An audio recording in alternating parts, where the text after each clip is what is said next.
Okay, so this book haul might be a little bit weird because there are one or two books that, despite the fact that they're in the book haul saying I got them this month, I don't actually have them.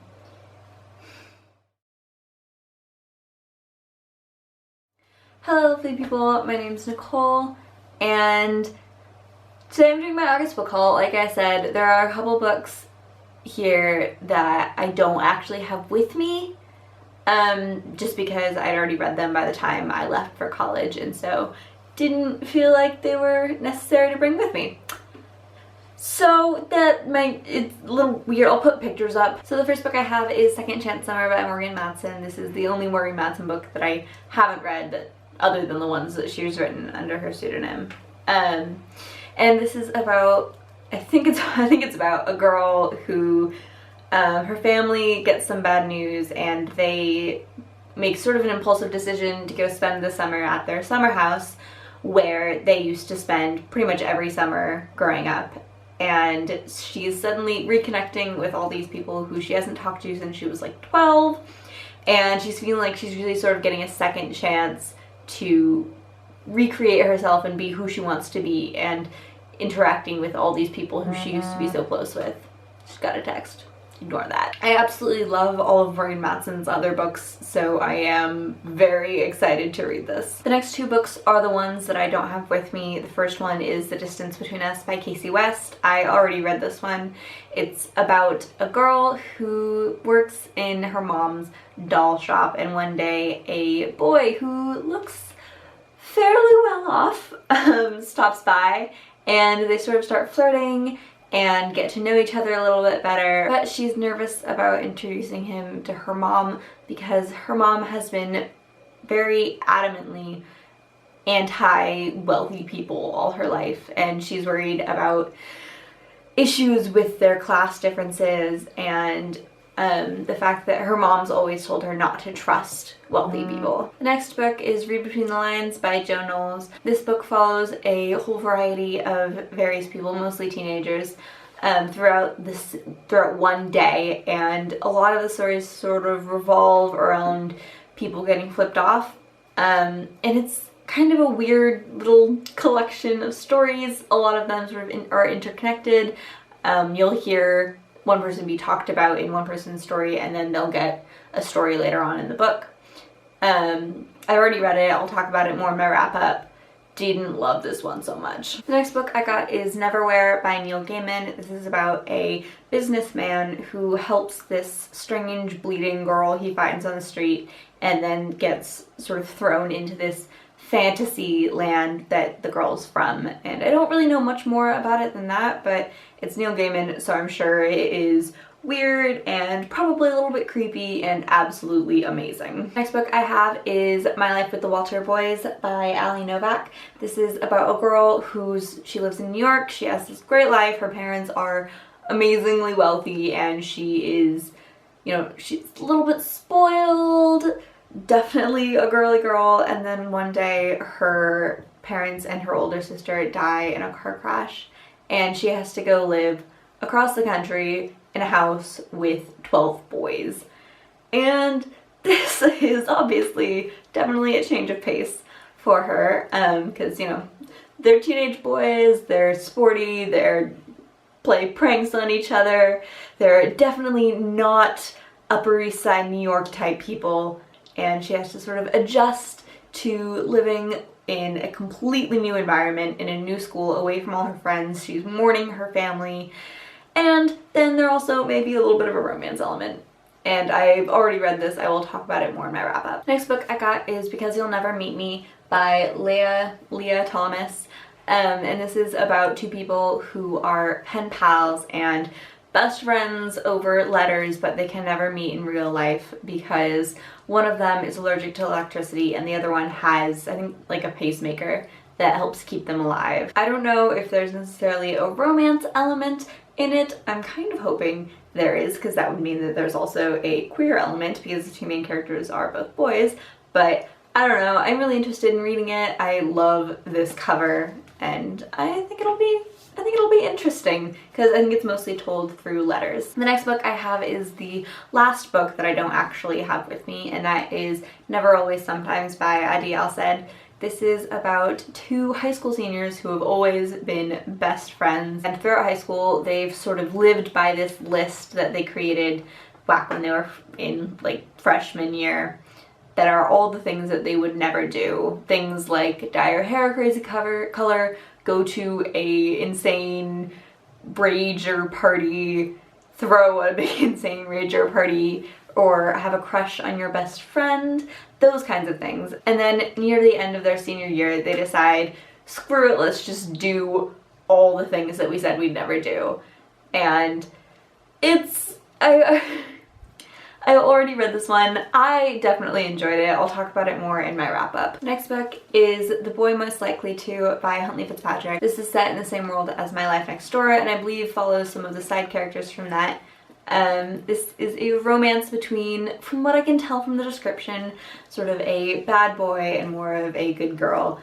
And they're falling for each other, and it's Huntley Fitzpatrick, so I'm sure it is adorable and swoon-worthy and absolutely fantastic. The next book I have is actually a graphic novel, and that is Sex Criminals by Matt Fraction and Chip Zdarsky. This is, warning, not for younger audiences. This is definitely rated at least R, if not like X. Because this is about two people who, when they orgasm, they stop time, and they realize that they can use this power to do things like rob banks.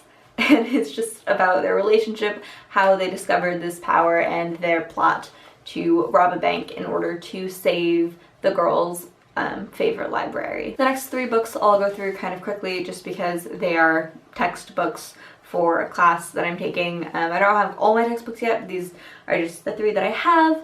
And those are Sexual Selections, What We Can and Can't Learn About Sex from Animals by Marlene Zook. I don't have a description for this one. I feel like the title and subtitle are fairly descriptive. Redefining Realness, My Path to Womanhood, Identity, Love, and So Much More by Janet Mock. This is Janet Mock, her biography, memoir. She's if you don't know who she is a transgender feminist icon. And then the last one is Feminist Thought, A More Comprehensive Introduction by Rosemary Tong. So if you can't tell, these books are for a class that is Intro to Genderqueer Feminist Theory, so excited for that to start. Next book I got is one that one of my friends has been telling me I need to read for a while now, so got this for you, Helen. And that is More Than This by Patrick Ness. First of all, the cover has a cutout and I really, really like it. I believe this is about a boy who gets in some kind of accident, I think, and it's sort of told him looking back on the events that led up to that. And I believe there's a queer element in it, and that's really all I know. I've heard amazing things about it from a bunch of different people. I've heard amazing things about Patrick Ness, so I'm definitely very excited to read this. The next book I got is one that I am just so excited to read. This is another one that a friend had and then told me I need to read, so I picked up a copy, and that is Filthy Shakespeare, Shakespeare's Most Outrageous Sexual Puns by Pauline Kiernan. Again, this is another one that is not appropriate for children, but basically it's just playing on that idea that, 90% of Shakespeare is bad puns and dick jokes. So this goes through, finds all his best, double entendre bad jokes about sex, and sort of goes through and explains some of the double meanings of the words that he uses, because a lot of them are ones that most people in modern day wouldn't pick up on, but it's absolutely hilarious. I've read the first little bit of it and I'm so excited to read more. Earlier this month I read Maybe Someday by Colleen Hoover, which I will talk about more in my wrap up, but that inspired me to pick up 2 more Colleen Hoover books because it was so good.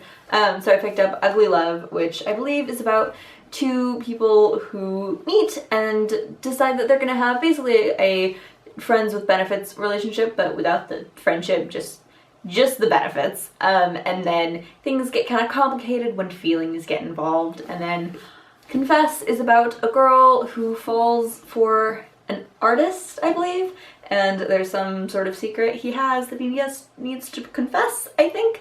I don't know much about the plot of these 2 other than they're Colleen Hoover, so they're probably heartbreaking and romantic and fantastic. Next book I got is this adorable little book, Lover's Dictionary, a novel by David Levithan. This is so cool. I love the concept for this. I wanted to pick this one up for a while.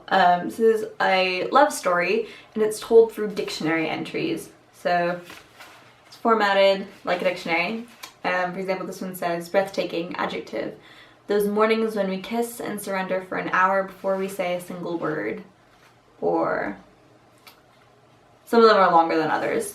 Or aloof, adjective. It's always been my habit ever since junior high school to ask that question. What are you thinking? It was always an act of desperation, and I kept asking, even though I know it will never work the way I want it to.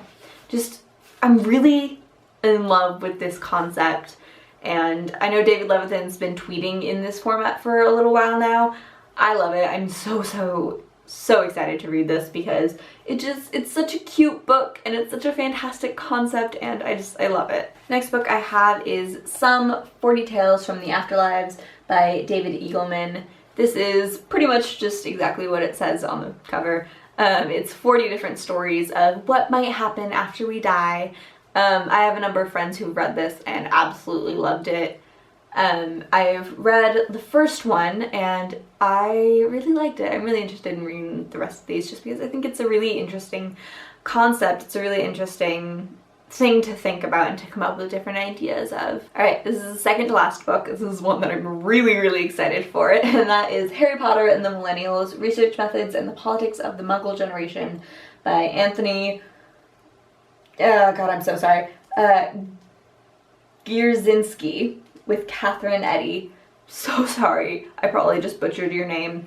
But this is a essay type thing about how Harry Potter and being a fan of Harry Potter has affected this generation's view on politics and social norms and just how we interact with the world.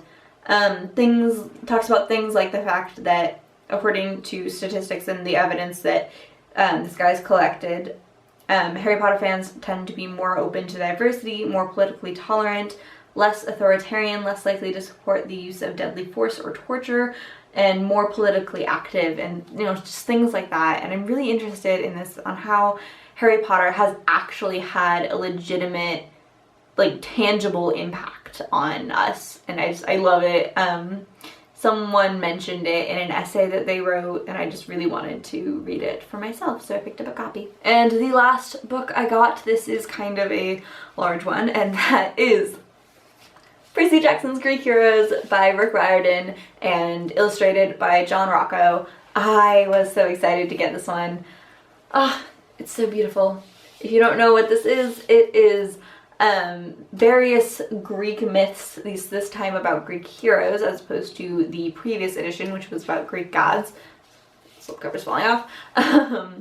And it's told via Percy Jackson as our narrator, and oh my god, I am so in love. I'm in love with the art, I'm in love with Percy Jackson, I'm in love with Greek mythology. I just love it. In general, it's fantastic. Alright, so that is my August book haul.